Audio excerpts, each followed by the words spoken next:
I'll start by introducing myself. My name is Felix Nzuki. I'm a professional business coach. Over the last 14 years, I've been on this journey.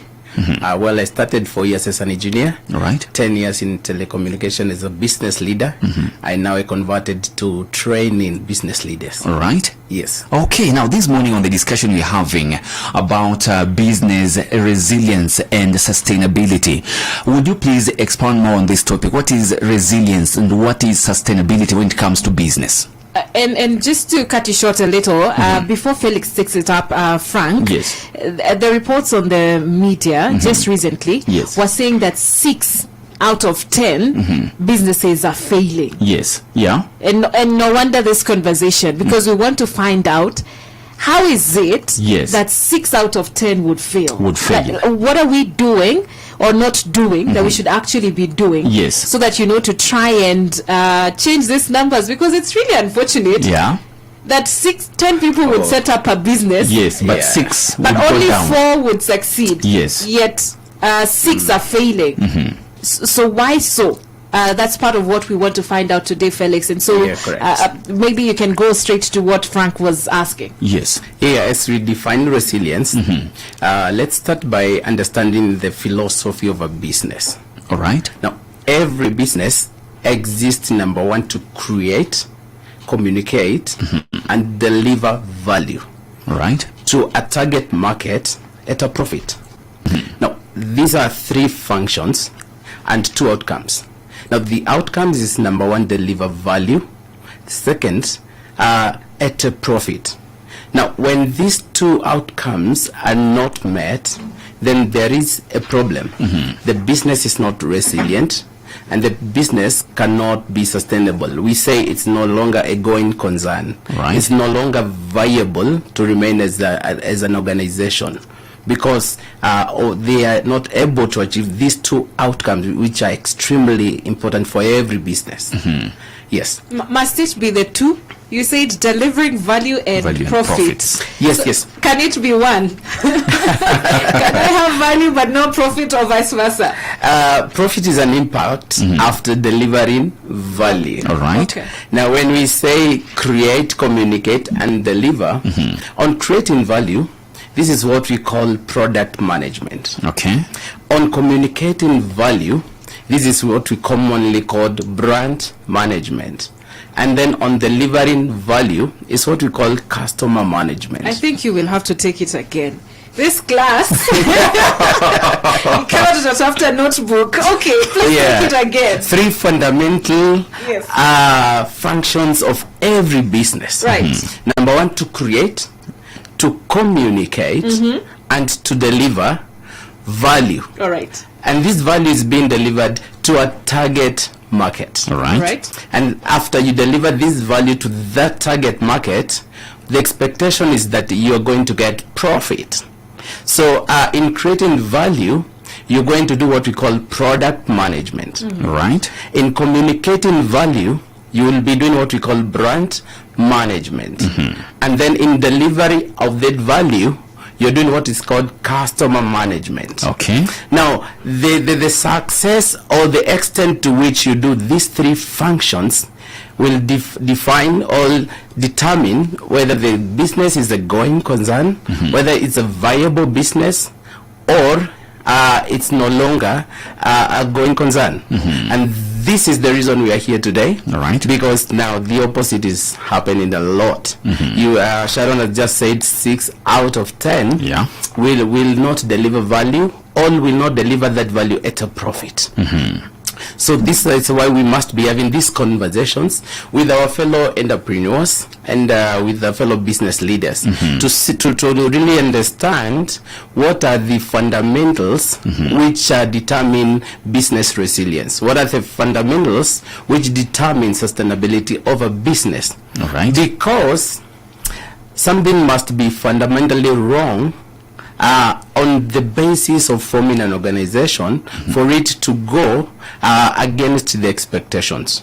So now in our discussion today, we're going to discover what are those fundamental errors of commission, errors of omissions, which will give us the negative outcome. You know, I am impressed that from the news today, the president has gone all the way to San Francisco to visit the Silicon Valley, to meet with these tech giants, because he's trying to boost these tech startups. But again, we received news the other day that 8 of the tech startups, which were formed in the last 2 years, are no longer a going concern, are no longer viable. But this is after they successfully fundraised a total of 11.2 billion, in addition to another organization which also had successfully fundraised 24 billion. So we realized in the last 2 years, these organizations were not able to sustain themselves despite having on the table 35 billion. 35 billion. So where is the problem? There must be a problem, and we must investigate this problem. For instance, if Sharon was to form a company and we call it Sharon and Friends Company Limited. Amen. Yeah. Now, this company has one purpose: to create, communicate, and deliver a certain value to a defined target market. Now, if that does not happen, now the business for Sharon, we have to come in and investigate. Why is Sharon not able to deliver value at a profit? So if I was an auditor and come to assess what really happened to the business of Sharon and Friends Limited, I will come in, and number one, I will start at a place of looking at what I call the risk register.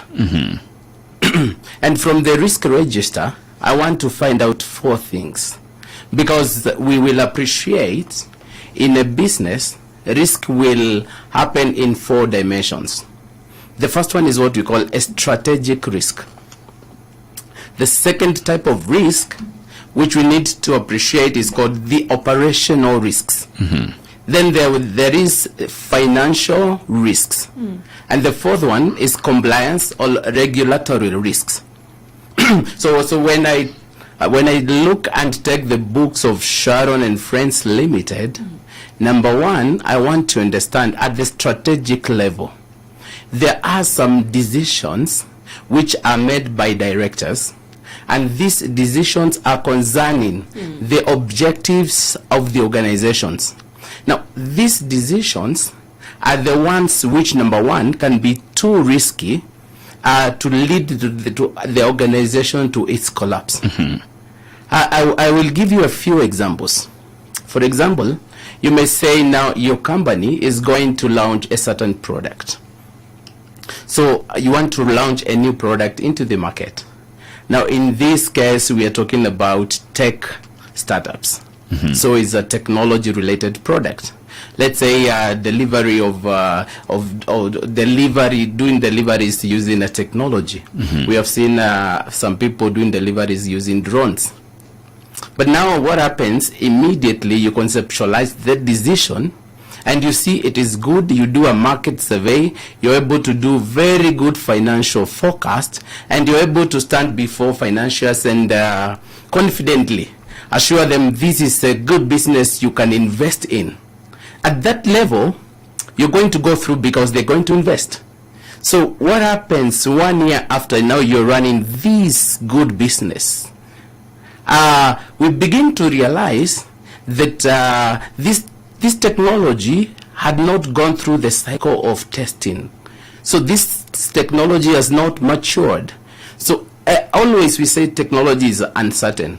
And you know, every 3 to 5 years, technology is changing. The other day when I was traveling to Addis, in Nairobi, I found young men doing delivery using the skates. They are rolling over the road and doing deliveries. On arrival to Addis, they're doing deliveries using branded bicycles. So many bicycles in the city. And now Sharon and Friends Limited is doing deliveries using drones. So now all of a sudden, new competition arises. competition you had not conceptualized, competition which you had not managed as a risk, and now you have the funding. And another decision which was made by your board is to go and now buy a big fleet of these drones. So you have a lot of assets, all the money is tied there, but now there's competition. So you are not able to realize the kind of sales which you had forecasted. Now, so this is the decision we are saying at the strategic level. There's certain decisions you're supposed to make which will affect the objectives of the organizations. Some of these decisions may also involve what we call capital projects, significant acquisitions. They can be decisions around investments. They can be decisions around disposal of assets, or even investments in the treasury bills. Now, these decisions would prove very heavy for a business, especially now. You know, when you're fully funded, you're quick to make certain decisions. I will tell you that in Kenya, we are blessed to see opportunities. We pick opportunities very fast. We are very entrepreneurial. But now where we draw the line is to see risks and to manage risks. Yeah. So I've talked about now strategic risks. You'll find that for a startup between 1 and 2 years, most the biggest risk which will hit a startup is around strategic decisions. Yes. So when I come to your company, Sharon and Friends Limited, I'll be asking, what are the controls in place to make sure such heavy decisions are not left to Sharon alone? Then I will realize Sharon has put in place a board of governance. Mr. Frank will be there to advise. Then I will be asking, what are the skills and knowledge and experience of Mr. Frank? Does he come from that technology? Is he technical to understand now the risk associated with these technologies? So now when you're forming a board, it's extremely important you look at their skill sets, their knowledge and their experience. You know, we talk about experience in terms of years because a lot of, when you have a number of years more than 10, you've seen different kind of risks, and you are able to look at the business using the different variants, such that now when you test the business, you are able to see if this happens, then how are we secured? So that is what we call strategic risks. If I proceed to the next level, we talk about operational risks. Now, operational risk is, let's say you've done very well in year 1, now you are in year 2, and now you're running the process. Everything is moving. You begin to expand your team. You begin to expand your assets. You begin to expand your distribution network. You realize that now you're putting money into operational expenditure. So the main question is, how do you manage that operational expenditure to retain it at a certain percentage, such that it will not go beyond? What we've realized is that a lot of times there's a lot of waste in what we call operational expenditure. Waste in 7 big areas. There's waste in transport, waste in inventory, waste in motion, waste in warehousing, waste in over-processing, waste in overproduction, and waste in defects, such that you have to do return job. So the volume of waste being produced by your organization will soon determine whether you're going to remain as a going concern or you're going to close shop and go home. So what are we finding? That there's a lot of startups which are well funded. So funding is not the problem here. So the problem must be something different. And now when we begin to investigate your operational cost, we begin to realize that there are waste which needs to be managed. So that is about operational costs. They may expose a business to its failure such that the operations cannot be sustainable. Right. Great. Okay. Just hold it right there, Bwana Felix, because we need to take a very quick break, but we'll be back in a few moments. Learning. We are really learning and taking a lot of notes. So if you have a question, please feel free to send it. Feel free to send it to 20933. That's our SMS line. You can also reach us on WhatsApp. 0717400555, as well as on our social media platforms at Hope FM Live. God, we thank you for your presence.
bit of this conversation, then you can catch it across our social media platforms at Hope FM Live as we talk about, resilience for businesses. And sustainability for that matter. I've seen someone asking about a song we played earlier, Frank, just before we carry on. Yes. That someone played 30 minutes ago. So most likely you're talking about For Him. The song Freedom. Is titled Freedom. And there's this other one Rejoice titled and Be Glad. It's by who? It's by this Rejoice and Be Glad. It's Damaris Carber. Okay, right there. So search one of the two or both and see which one you are actually asking about. Okay, we carry on with the conversation. Welcome back, Felix. So we have just tackled two things, two risks, I should say, the strategic one and the operational one. You mentioned two more. Yes. So we said in your journey to create, communicate, and deliver value to a target customer at a profit, you will come through, your business will be exposed to this number of risks. Fundamentally, there are four major risks: strategic, operational, financial, and compliance risks. So moving now to financial risk, now this is a big one in that a lot is happening in the business space on financial risk. It can be financial misappropriation. It can be decision to divert revenue. It can be unauthorized expenditures, especially if the organization does not have enough controls. A lot of time, we realize that the CEO of the organization, a lot of time they have leeway. And they take decisions without the knowledge of the board. And the board will just wake up one day and they realize things are not right. Something has been happening, which is not going to support the objective of the business. So money is moving, but is not improving the bottom line. It's not working to deliver this value to the customer. So now, when money is moved moved outside that equation, then there is misappropriation.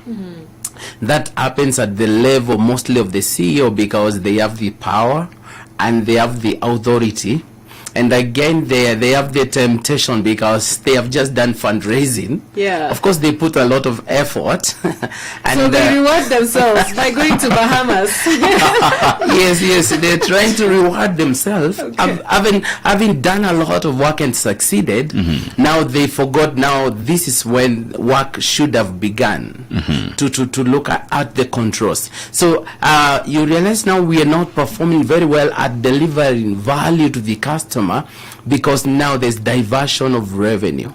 Right. You just mentioned controls, Felix, when it comes to finances, and I'm wondering, what about those businesses that may not necessarily have a board of directors or something? Like most SMEs. Like the CEO is, the owner, the ultimate, the CEO, the MDs, the managing whatever. The accounts.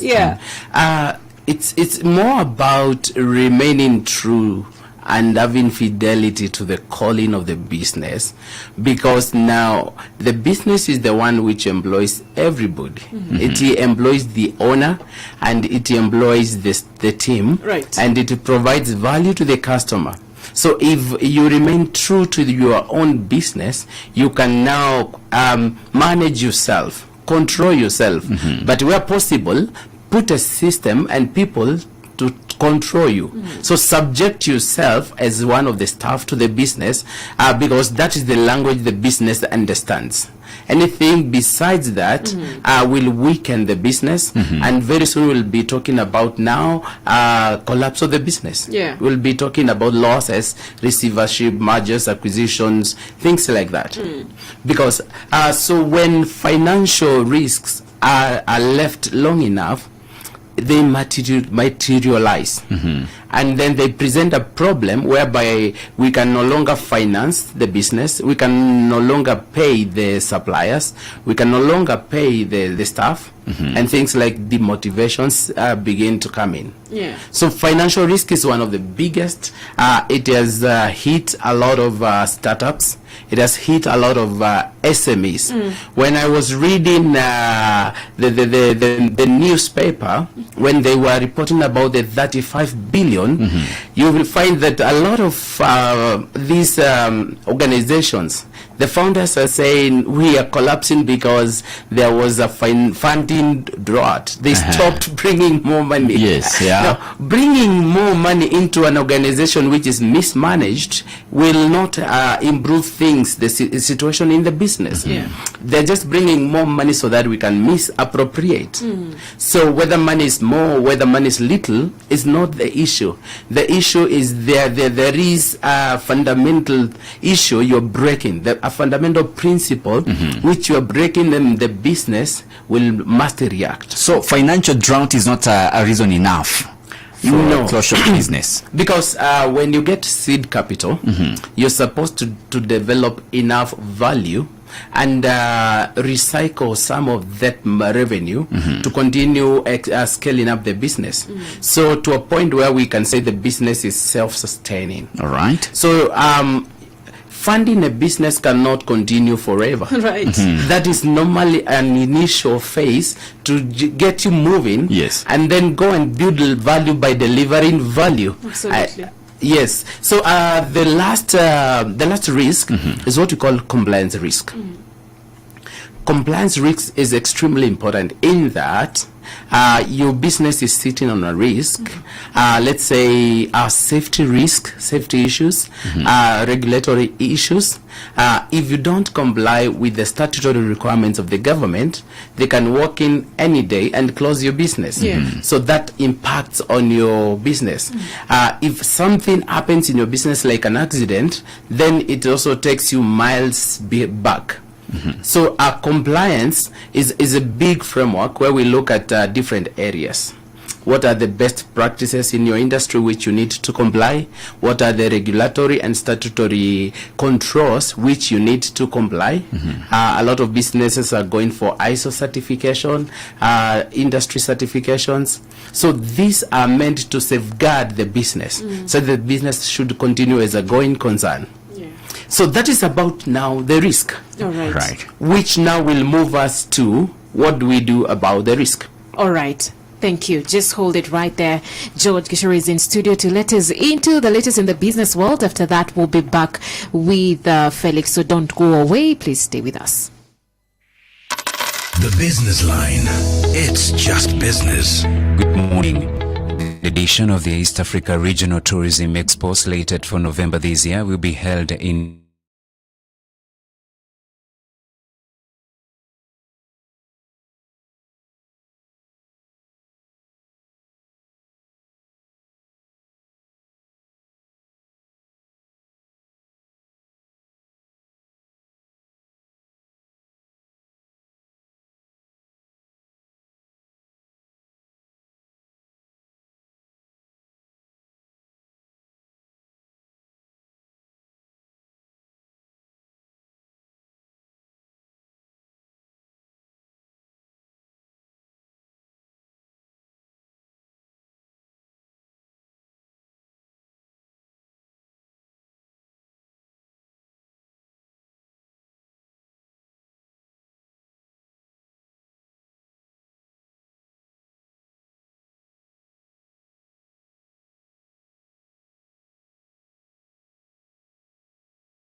Corporate Hub this morning, and of course we have Felix Nzuki to help us unpack the fundamentals of business resilience and sustainability. So Mr. Felix, you're just talking about the risks, you're just finished on that, and now we were to look at how now to manage the risks.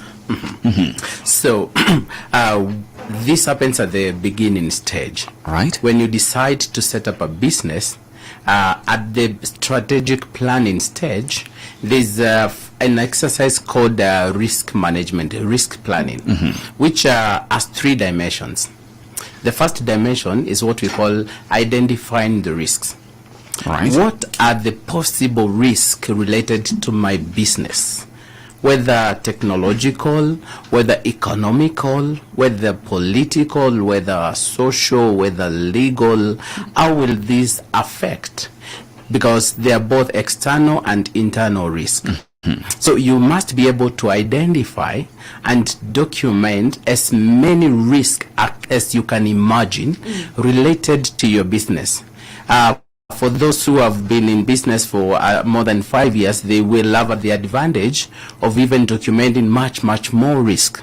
But now the ability to identify as many is the beginning of now managing the risk. So that is what we call risk identification. Now that we have the risk identified, let's say we have 20 risks, we go to the next process to assess this risk. So in assessing risk, we'll be asking 2 questions. What is the potential, what is the probability of this risk happening? So we call it probability. And then the second question is, if this risk happens, what will be the impact? So we begin to compare probability plus impact.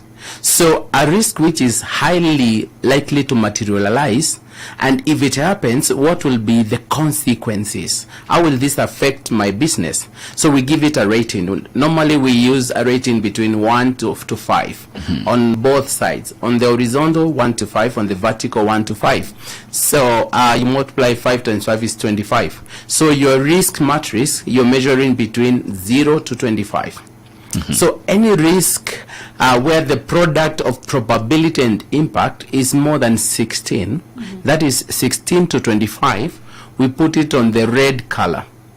Those are risks where you need really to focus on. Those are critical to your business. They carry the highest risk. They are risks which when you multiply it, they will be below between 10 to 16. So they will be on the average. They will be, say, yellow.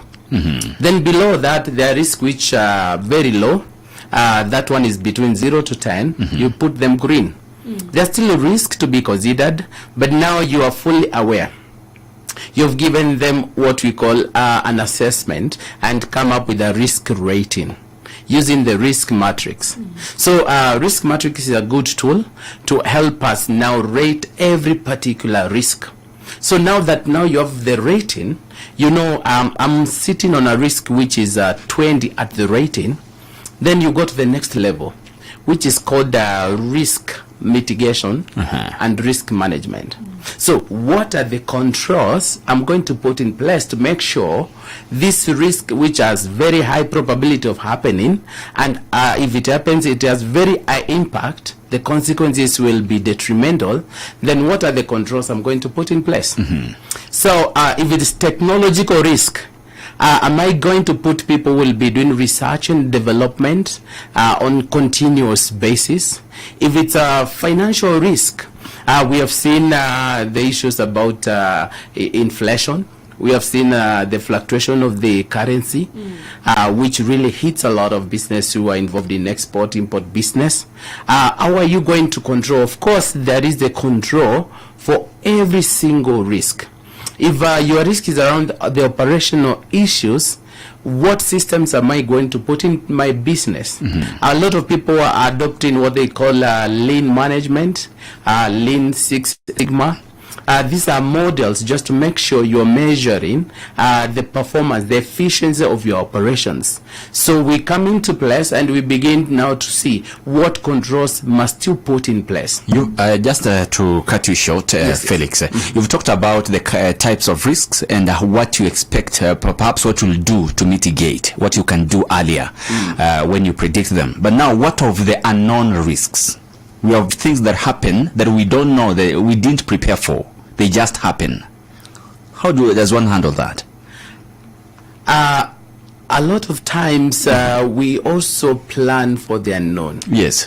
But now we make a lot of assumption to ask ourselves, if this was to happen.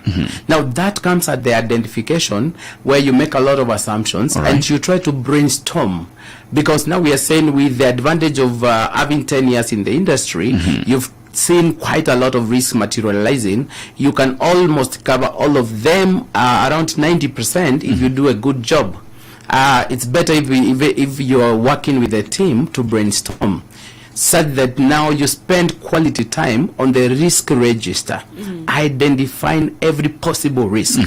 That way you will have your business covered. Right. Of course, there are those risks which are not associated directly with the business. They are external. Some are acts of God, like now flooding, like drought. Those also need to be identified because it's a probability. So you're able now to identify, you're able to assess, you're able to propose mitigation. All right. So that is one thing. But now, whether the controls are happening is a different subject altogether. So you will come in and do something which we call monitoring and evaluation. Why is this important? From day one, there are certain risks identified, assessed, and mitigation proposed.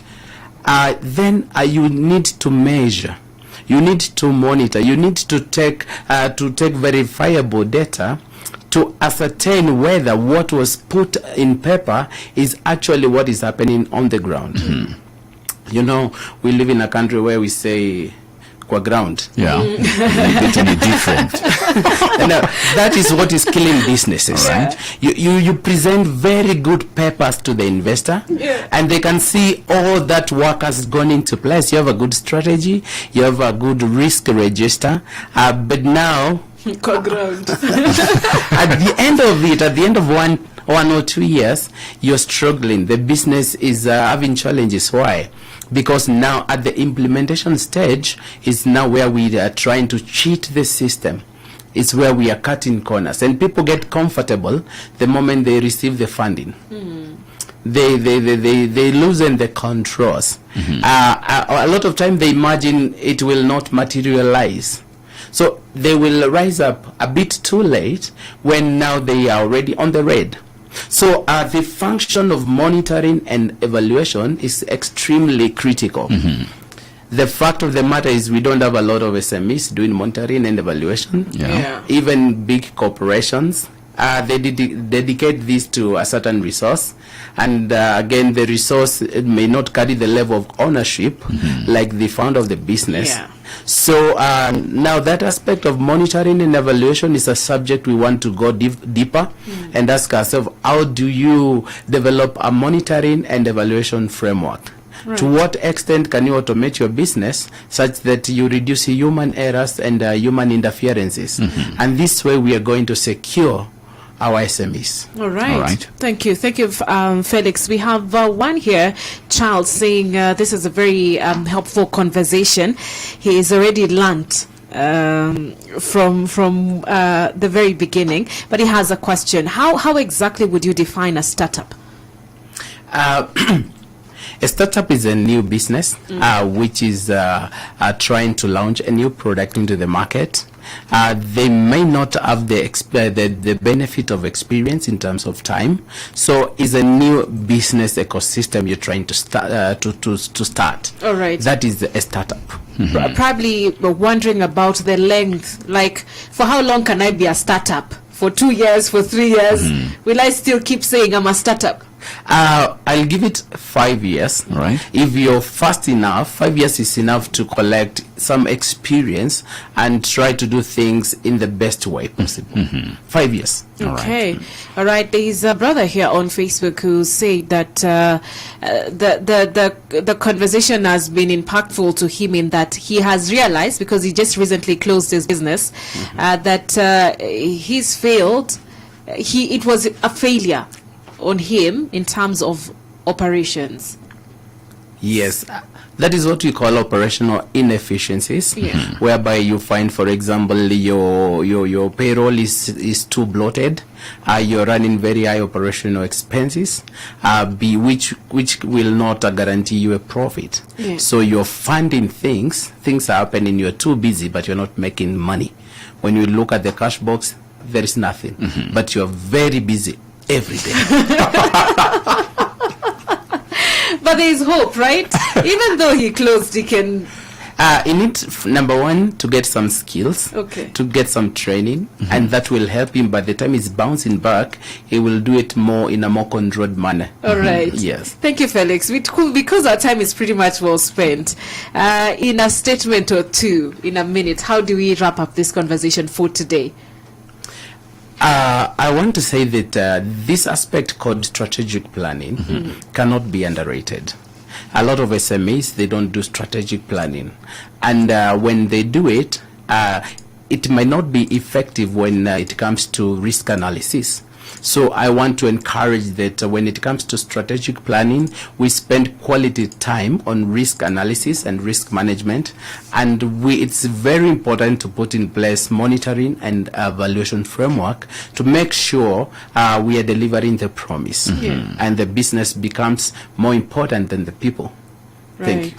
Very important, because I'm thinking sometimes someone just has money and they want to start that business here and now. Like, where do I go and launch this without considering the part of planning, strategic planning? Yes. So that's a very nice place to leave it at. Thank you, Felix. Thank you so much. We appreciate your services, and may God bless you and bless you mightily. Awesome. Okay, Felix, just, bringing us through the conversation for the day on how to sustain businesses. And to make them resilient. And we really, truly appreciate you for coming. Felix Nzuki is a professional business coach, and that was his time with us today. And our time pretty much well spent. Frank, we were declaring this morning. In our declaration was from the book of Matthew, chapter 6. Matthew chapter 6.